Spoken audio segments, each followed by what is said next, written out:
क्या कल gap up opening हो सकती है? देखो, बहुत सारी चीजें डिस्कस करेंगे, बहुत सारी कंपनी की न्यूज है और आप लोगों की क्वेरीज।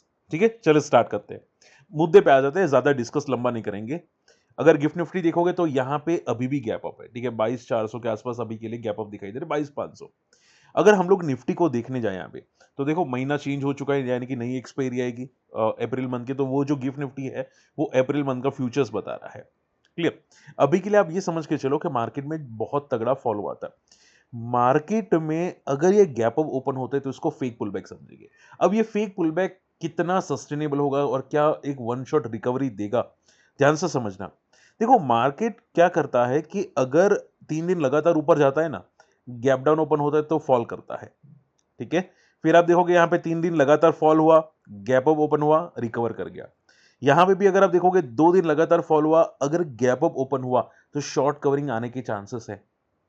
ठीक है, क्योंकि बहुत सारे लोग जो होंगे वो शॉर्ट करके बैठे होंगे। क्यों शॉर्ट करके बैठे होंगे? क्योंकि यहां पे एक रेंज टूटी थी निफ्टी की। तो अगर गैप अप निफ्टी ओपन होता है तो शॉर्ट कवरिंग के आने के चांसेस दिखाई दे रहे हैं। तो अगर हम लोग निफ्टी का 5 मिनट का चार्ट देखें, वो क्या बता रहा है? तो अगर आप ध्यान से देखोगे, see, okay, just a second. Okay, तो अगर आप 5 मिनट का चार्ट देखोगे तो निफ्टी में यहां पे अगर गैप अप ओपन हुआ तो एक रेजिस्टेंस दिखाई दे रहा है, विच इज अराउंड 22,700 का। नजदीक में जो रेजिस्टेंस है वो अराउंड 22,600 का है। ठीक है, तो ये दो बड़े रेजिस्टेंस है जहां पे निफ्टी का रेजिस्टेंस फेस कर सकता है। क्लियर? ओके, अगर गैप अप ओपन नहीं हुआ, अगर स्टेबल ओपन हुआ, समझ में आ रही बात है, तो भी नीचे जाने की चांसेस है।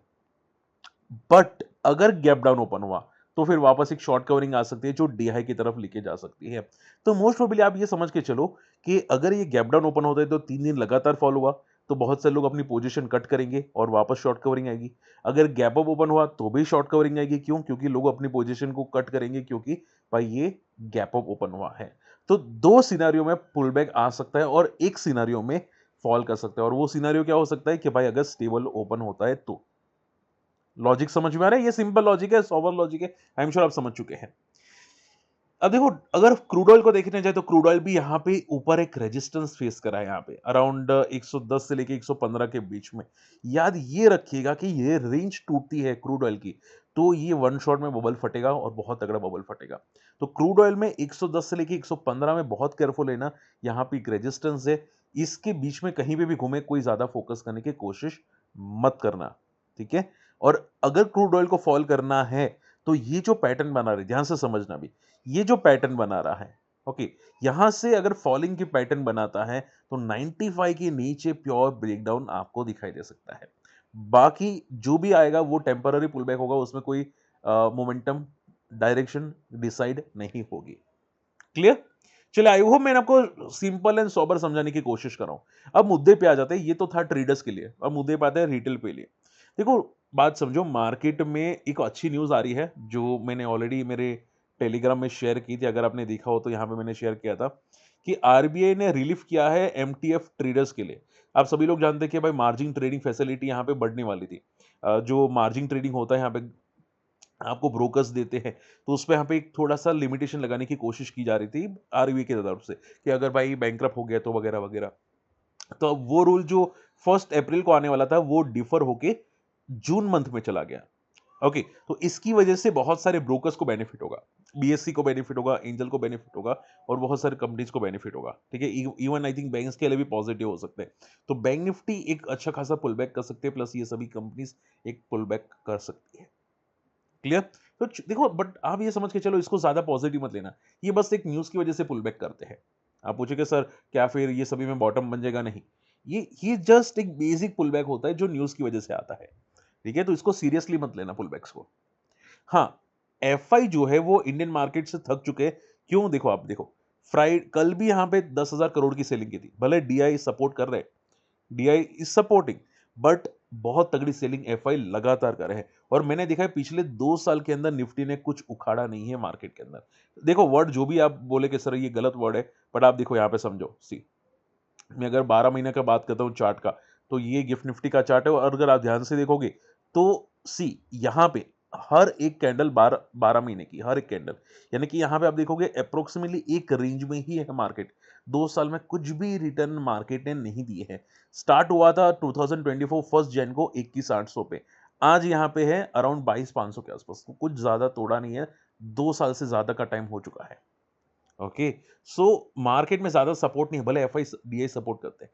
मार्केट तभी ऊपर जाएगा जब एफआई सपोर्ट करेंगे, और एफआई सपोर्ट तब करेंगे जब हमारा निर्मला मैडम जी, जो बोल सकते हैं भगवान है, फाइनेंस मिनिस्टर, ठीक है, जिनको सब पता है कि भाई रूपी क्यों फॉल करता है। रूपी अच्छा है, 65 पे था तब रूपी खराब था, अभी 95 पे है तो रूपी अच्छा है, ठीक है। वो इंडिया में बहुत अच्छा रूपी चल रहा है। तो आप देखोगे यहाँ पे अभी 155% का टैक्स हाइक हो चुका है, एसटीडी चार्जेस। अब उनको ये नहीं पता कि भाई रिटेल तो ट्रेड करते ही करते हैं, यहाँ पे बड़े प्लेयर्स भी होते हैं, फॉरेन प्लेयर्स भी होते हैं, उनको थोड़ा संभलना पड़ता है, ठीक है। आप बंद नहीं कर सकते आईआईटी, अगर यहाँ पे आईआईटी से अच्छे ग्रेजुएट निकलते हैं, ठीक है। आईआईटी से भी 10% निकलते हैं तो उसको मीनिंग नहीं होता कि खराब है आईआईटी। क्लियर है? तो ये चीज़ें नेगेटिव, अब इसका इम्पैक्ट डेफिनेटली कल पड़ सकता है।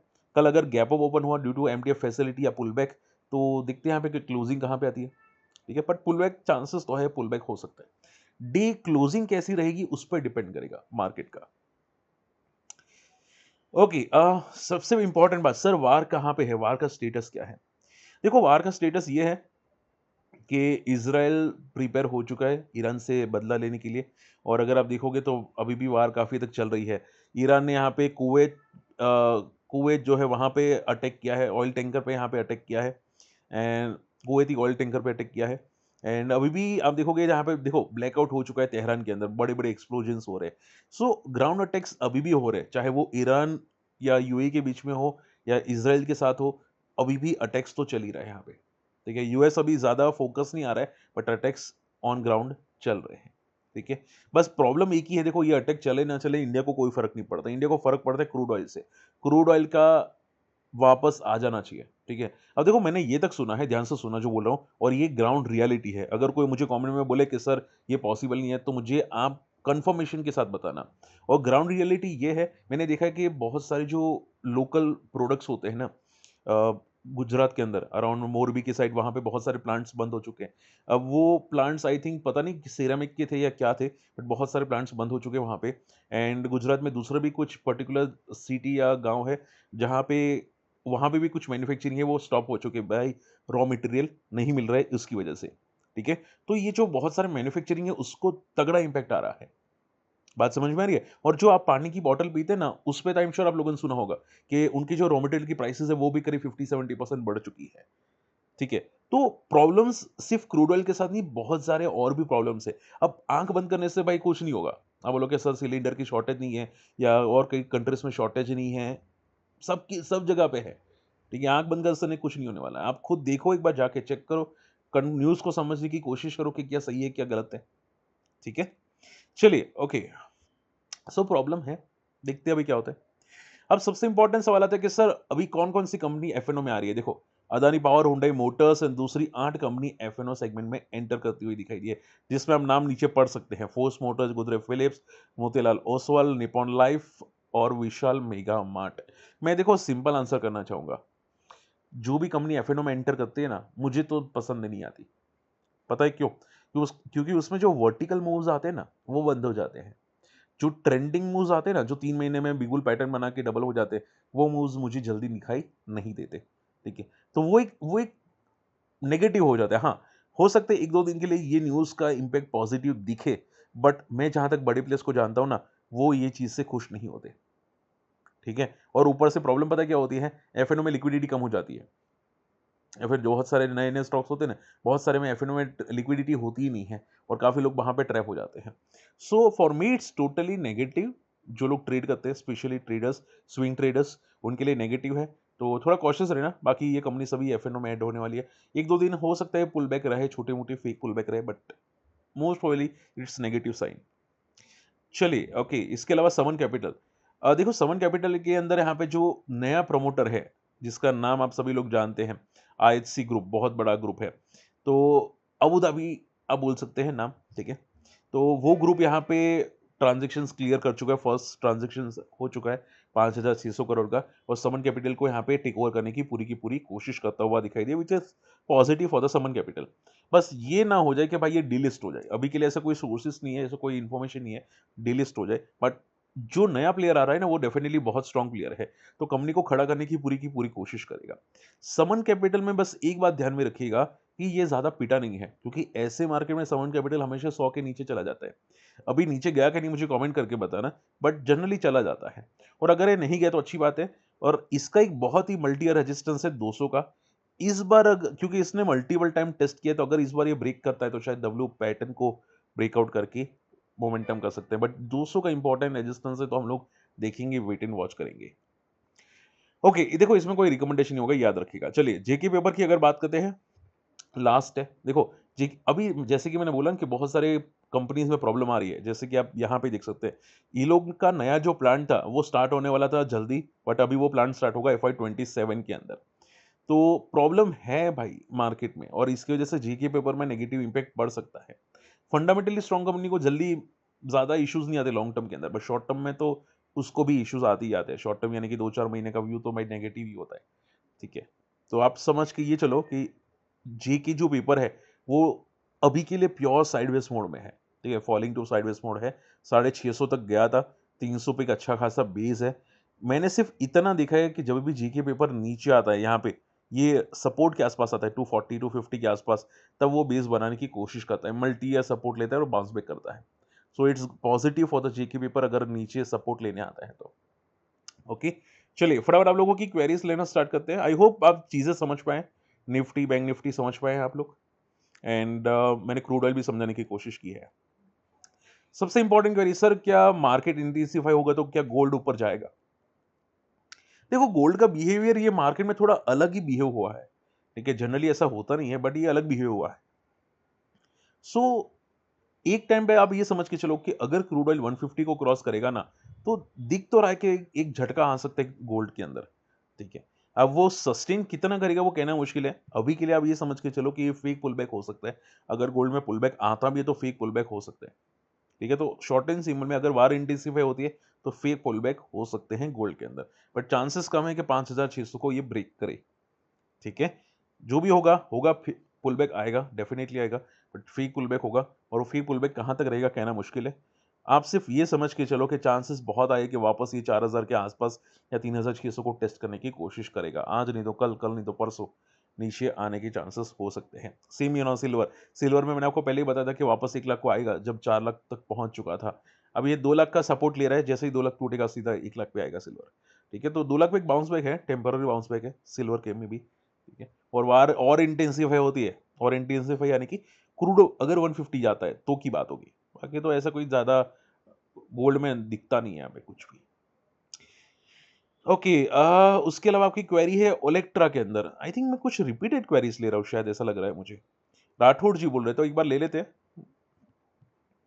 देखो अभी रिसेंटली बहुत अच्छे पुलबैक्स आए थे ईवी के अंदर, और ईवी के लिए ये चीजें विन विन सिचुएशन है।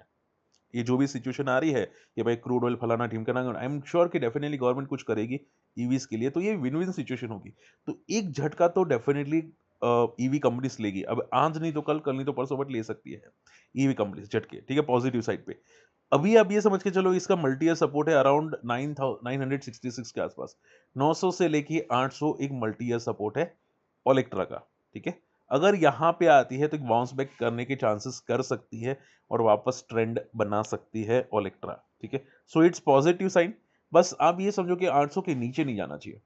नीचे अभी गया कि नहीं मुझे कमेंट करके बता सकते हैं, अगर नहीं गया तो कोई बात नहीं, बट अगर नहीं गया तो ये उल्टा अच्छी बात होगी, और यहाँ पे एक बेस बना सकता है 900 से 1000, और हो सकता है कि वार खत्म हो जाए तो बाद में पुल बैक आपको दिखाई दे। ओके, शांतिलाल जी का व्यू, आई थिंक शांतिलाल जी आपने जो पूछा है वो शायद रिसेंटली लिस्टेड है, राइट, रिसेंटली लिस्टेड है। देखो रिसेंटली लिस्टिंग में बहुत सारे में प्रॉब्लम्स पता है क्या होती है, कभी कभी स्टार्टिंग में मूव कर जाते हैं, उसके बाद वापस ट्रैप होना या फॉल होना स्टार्ट हो जाता है। अब सेक्टर अच्छा है, कंपनी अच्छी है, बट आई थिंक छोटी मार्केट कैप होगी अगर मैं गलत नहीं हूं तो, 1,000 करोड़ के नीचे की मार्केट कैप है, और हर कंपनी के बिजनेस में इंपैक्ट हुआ है। अगर ये वार और बढ़ती है तो इनके भी बिजनेस में इंपैक्ट हो सकता है। तो कंपनी खराब नहीं है, बैलेंस शीट भी काफ़ी अच्छी है, neat and clean balance sheet है, रिजर्व्स भी ठीक है, डेफिनेटली अच्छे हैं। तो कंपनी फंडामेंटली स्ट्रांग है, बस आपको ये ध्यान में रखना है कि शॉर्ट टर्म में पैनिक्स हर मैन्युफैक्चरिंग कंपनी पे दिख सकता है, ये क्लियर दिख सकता है और इनके रिजल्ट में भी इम्पैक्ट आएगा, ठीक है? सो पैनिक शॉर्ट टर्म के लिए होगा। आप सिर्फ ये समझ के चलो कि 200 का लेवल नहीं टूटना चाहिए किसी भी हाल में। अगर 200 टूटता है तो और नीचे सपोर्ट लेने जाएगा व्हिच इज़ अराउंड 120 130 के आसपास, ठीक है? फिर वहाँ पे बेस बनाएगा। तो कंपनी खराब नहीं है बट वैल्यूएशंस के हिसाब से क्या होगा कि भाई अगर कंपनी के रिजल्ट खराब आएँगे तो वैल्यूएशंस और महँगी हो जाएँगी, ठीक है? पी बढ़ जाएगा इसका तो फिर पी को एडजस्ट करने के लिए नीचे आना पड़ेगा। Last not the least entro plus Ceylon, I think Ceylon energy की बात करें शायद, अगर मैं गलत नहीं हूँ तो सिलोन।